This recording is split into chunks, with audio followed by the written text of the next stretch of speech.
Lenny a ramené un chiot abandonné à la maison pour l'offrir à sa fille de 7 ans. Il était loin de se douter que le chiot avait le pouvoir de sauver la vie de la petite fille. Comment ai-je pu laisser tomber ma fille pour la 2e année consécutive? Lenny a essuyé ses larmes avec la manche de son uniforme. Vraiment, Lenny? Si est ici que tu veux faire ta crise émotionnelle? Regarde autour de toi. Lenny était assis au milieu de tas d'ordures et d'essais d'insectes inhabituellement silencieux qui rôdaient autour de lui.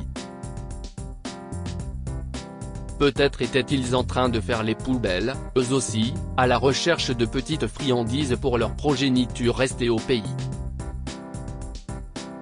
Contrairement à moi, ils vont réussir à ramener quelque chose à leurs enfants.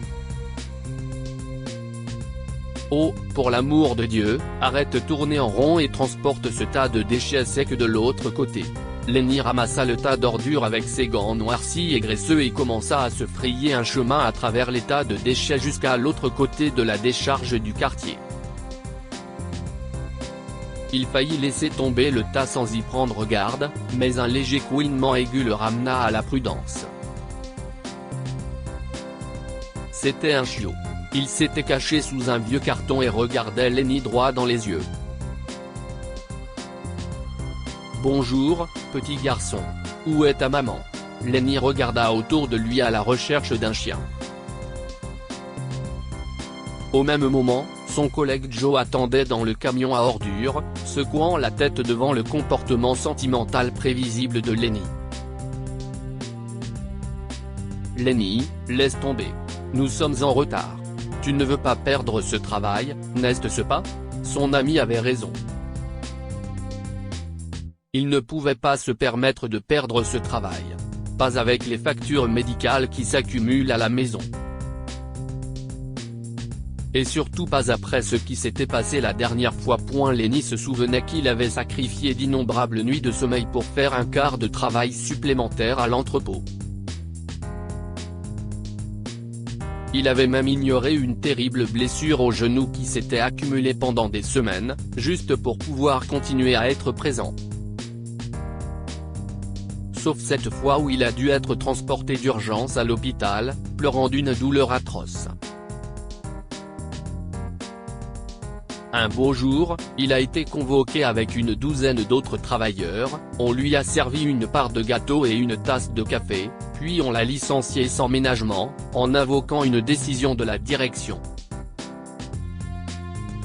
Pendant une seconde, Lenny a pensé à remettre le chien à terre.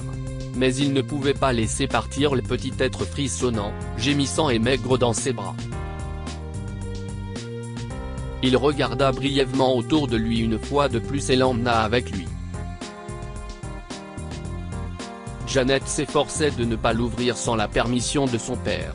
La mère de Janet était en train de servir le dîner dans la cuisine, mais elle l'observait aussi du coin de l'œil.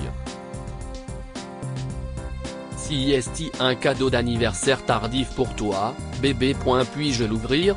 Janet était fière de s'être souvenue d'utiliser le terme de politesse qui Lenny le lui avait appris hier. Lenny sourit mais l'arrête. Devine-le d'abord. Est-ce un ours en peluche? Dit Janet en étudiant la boîte. Non, pas du tout. Si est beaucoup mieux. Une maison de poupée? Le visage de Janet s'éclaira lorsqu'elle se souvint de ce qu'elle avait demandé pour son 7e anniversaire. Non, ma chérie. Si est encore mieux. Pourquoi ne regardes-tu pas de plus près? Janet se penchait et entend d'étranges gémissements, et à travers le petit trou de la boîte, elle a vu quelque chose bouger. Si est un chiot. Janet ouvrit la boîte et souleva la petite créature, frottant sa joue contre son visage. Si est le plus beau cadeau d'anniversaire de tous les temps, papa. Merci, merci, merci. L'épuisement et la culpabilité de Lenny ont fondu dans le câlin chaleureux de sa petite fille et le sourire reconnaissant de sa femme. Cela faisait une semaine, et Lenny était impressionné par la façon dont Janet et le chiot s'étaient liés. Jimmy et Janet. Janet et Jimmy.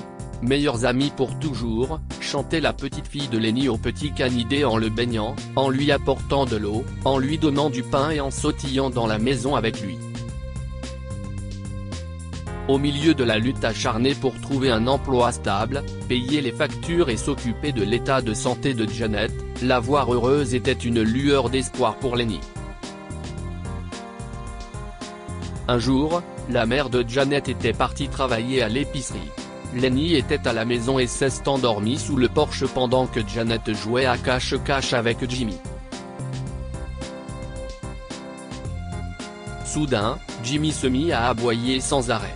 Ce n'était pas un aboiement amical. Il n'était pas en train de taquiner Janet ou de s'énerver parce qu'elle s'occupait de lui. Pourquoi continua-t-il à me regarder, puis à regarder Janet comme ça ? Se demanda Lenny. Qu'est-ce ce qu'il essaie de dire ? En quelques secondes, quelque chose de terrible s'est produit. Janet s'est effondrée sur l'herbe et a commencé à convulser. Si est-il la troisième fois ce mois-ci, se dit Lenny en courant vers Janet, la tenant dans ses bras et la calmant avec ses mots, alors que Janet subissait une nouvelle crise d'épilepsie. Lenny appela son collègue et emmena Janet à l'hôpital. Le médecin traitant prend des notes.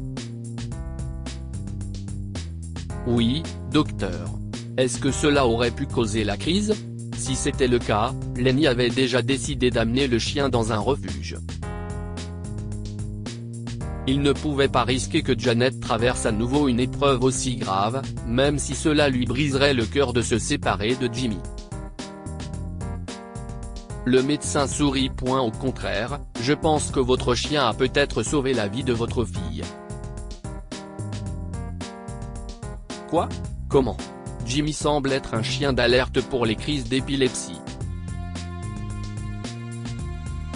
Les chiens comme lui ont une capacité naturelle à détecter les signes précurseurs d'une crise à venir, et leurs aboiements sont un moyen de le signaler à leur maître.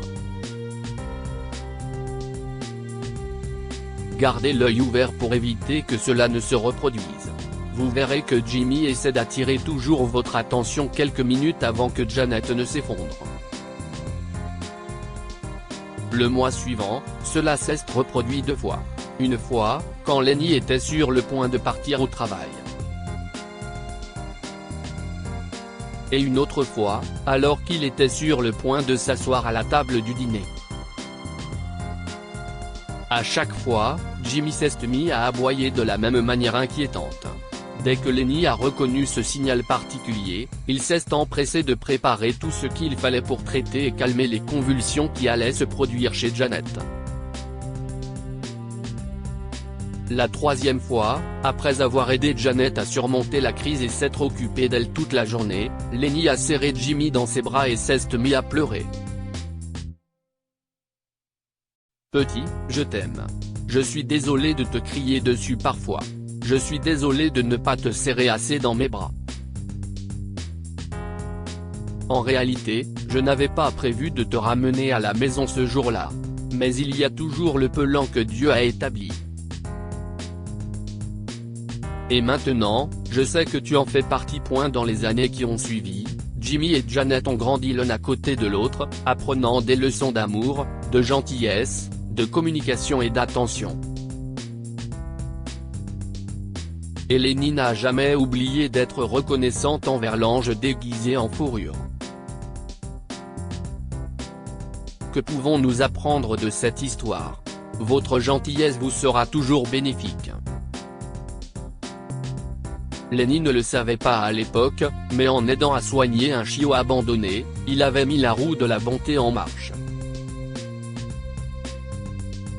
Adoptez un animal de compagnie si vous le pouvez. De nombreux animaux innocents n'ont pas de foyer.